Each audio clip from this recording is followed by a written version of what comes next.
অভিযোগ, হুমকি, মান অভিমান ছিল বটে, তবে আলোচনার দরজাটা খোলা। একসাথে হাঁটার চেষ্টা করার ছবিগুলো ছিল। গুজরাটের কষা হিসেবে খ্যাত মোদি ক্ষমতার মসনদে আসার পর ভারতের সাথে শুধু পাকিস্তান নয়, প্রতিবেশী সমস্ত দেশের রশি টানাটানি ছুট ঝামেলা বেড়েছে, যেটার প্রকোপ দমকা হওয়ার মতো আছড়ে পড়েছে কখনো কখনো খেলাতে, বিশেষ করে ক্রিকেটে। আইসিসি চ্যাম্পিয়ন্স ট্রফি 2025 হওয়ার কথা ছিল পাকিস্তানে, কিন্তু সেখানে যেতে চায় না ইন্ডিয়া। চেয়েছিল হাইব্রিড মডেল, সেই চাওয়াটাই হয়েছে পূরণ।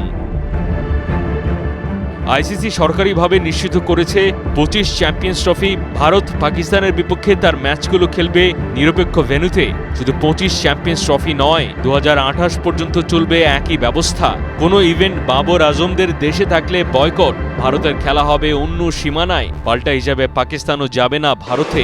আইসিসির যে সমস্ত টুর্নামেন্ট হবার কথা ছিল মোদির দেশে, সেগুলো বাবর আজমরা খেলবে নিরপেক্ষ ভেন্যুতে।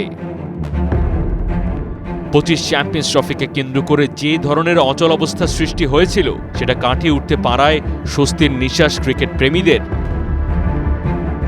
মাহদি হাসান, 71।